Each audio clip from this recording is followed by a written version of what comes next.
मित्रांनो नमस्कार. बघा, आता महाराष्ट्रामध्ये जे महाराष्ट्र पोलीस भरती आहे याच्या संबंधामध्ये किंवा याच्या बाबतीमध्ये 2-3 दिवसापासून जे काही अपडेट्स येत आहेत, जे काही व्हिडिओ कॉन्फरन्सिंग मीटिंग होत आहे, ह्या अतिशय जलदगतीने चालू आहेत.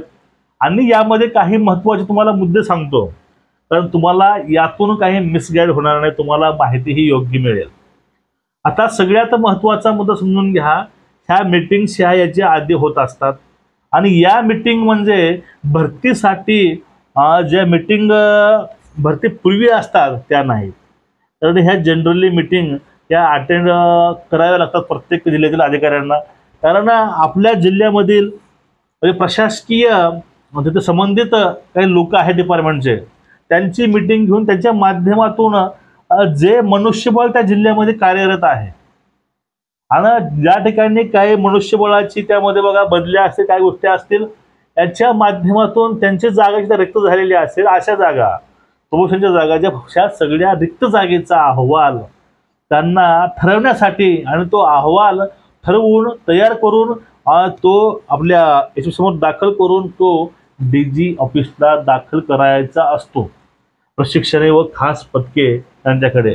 मग त्याचा अभ्यास करून एक आकडा बनवून जागा बनवून त्याची आकडेवारी तयार करून ते फायनल प्रस्ताव हा पाठवावा लागतो अर्थ मंत्रालयाकडं, गृहमंत्रालयामार्फत. कारण अर्थ मंत्रालयाचा जोपर्यंत त्याला हिरवा कंदील येत नाही, परवानगी येत नाही, तोपर्यंत भरती प्रक्रिया ही होत नसते. असा गोष्ट असतो. यामध्ये जे रिक्त पदाचा अहवाल आहे तो अहवाल हा पूर्णपणे मित्रांनो सादर यांना या महिन्यामध्ये शेवटपर्यंत करायचा आहे. एप्रिलच्या शेवटपर्यंत अहवाल सादर करायचा आहे. आता जो विषय आहे भरती प्रक्रियेचा, भरती प्रक्रिया 90% मुलांची मागणी अशी आहे की भरती प्रक्रियाची सुरुवात मे मध्ये करा. मे जूनला फॉर्म भरून घ्या आणि ज्या पुढल्या प्रोसेस आहेत ते तुम्ही प्रोसेस गणपती नंतर करा. मग ज्यावेळी गणपतीचे बंदोबस्त संपून जाईल आणि त्यावेळेस तुम्ही या पुढले जे उर्वरित सुरुवात आहे ती नंतर करा. त्यामुळे काय होईल, सध्या ज्या मुलांचं 2021-22ला वय संपलेलं आहे कोरोनामध्ये, त्या मुलांना एक शेवटची संधी म्हणून त्यांना जे पाठीमागे शासनानं सांगितलं होतं ते घेता येईल आणि ते मुलं हे तयारी करू शकतील. हा एक प्रामाणिक प्रयत्न पोरांचा आहे आणि बहुतेक सर्वच पोरांना असं वाटतं की आता फॉर्म भरून घ्यावा म्हणजे आपल्याला पुढील तयारी करण्यासाठी आपल्याला वेळ मिळेल आणि आपण त्या ठिकाणी अजून जोरानं पुढली तयारी करू शकू. हा झाला सिंपल फंडा सर्वांचा. आतापर्यंत जागेचा फक्त अहवाल मागवलाय. जे पुढली प्रोसेस आहे ते प्रोसेस काय आहे, ज्यावेळेस ते मला पॉसिबल होईल ॲज सून ॲज त्यावेळेस तुमच्यापर्यंत मी हे अपडेट घेऊन येईल.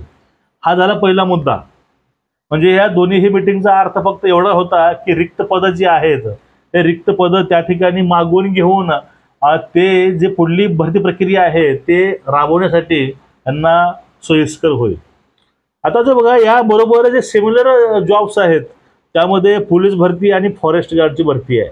आता ह्या दोन भरत्या या ठिकाणी ज्यामध्ये ग्राउंड आणि लेखी असणाऱ्या ह्या दोन भरत्या महाराष्ट्रामध्ये आहेत, पोलीस आणि फॉरेस्ट गार्डची. ह्या दोन्हीही भरत्या यावर्षी होणार आहेत. 12,000 प्लस पदं हे फॉरेस्ट गार्डचे असणार आहेत. त्यामध्ये फॉरेस्टमध्ये वनपाल आहे, मदतगार आहे, त्यामध्ये शिपाई आहेत, फॉरेस्ट गार्ड आहेत, पहारेकरी आहेत, या सर्वांचे म्हणून 12,000 जागा आहेत. त्यामध्ये 2,000 जागा ह्या वनरक्षकाच्या आहेत. आणि वनरक्षक आणि पोलीस ह्या दोन्ही भरती एकाही वेळेस असल्यामुळं तुम्हालाही दोघांचं एकत्र तुम्ही अभ्यासाने ग्राउंड हे करू शकता. त्यामुळं तयारी हे मन लावून करा.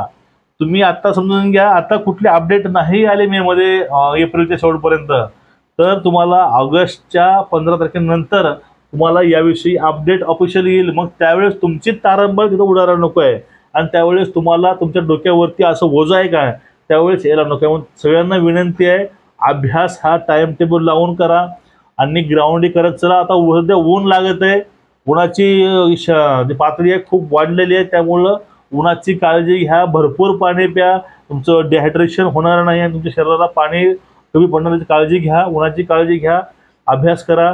शक्यतो पहाटे पळा, कारण पहाटे ऊन नसतं तर पहाटे गरमी कमी असते.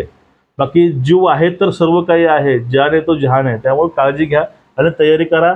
आणि तुमची जी भरती प्रक्रिया आहे ती 100% होणार आहे 24-25 एकत्रित. त्यामुळे तयारी तुम्हाला मन लावून करायची आहे, कारण पुढल्या वेळेस भरती निघेल तुम्ही ह्या भरोश्यावरती बसू नका. आपल्या आयुष्यामधला हा शेवटचा भरती आहे किंवा शेवटचे चान्स आहे हे समजून तयारीला लागा. नमस्कार.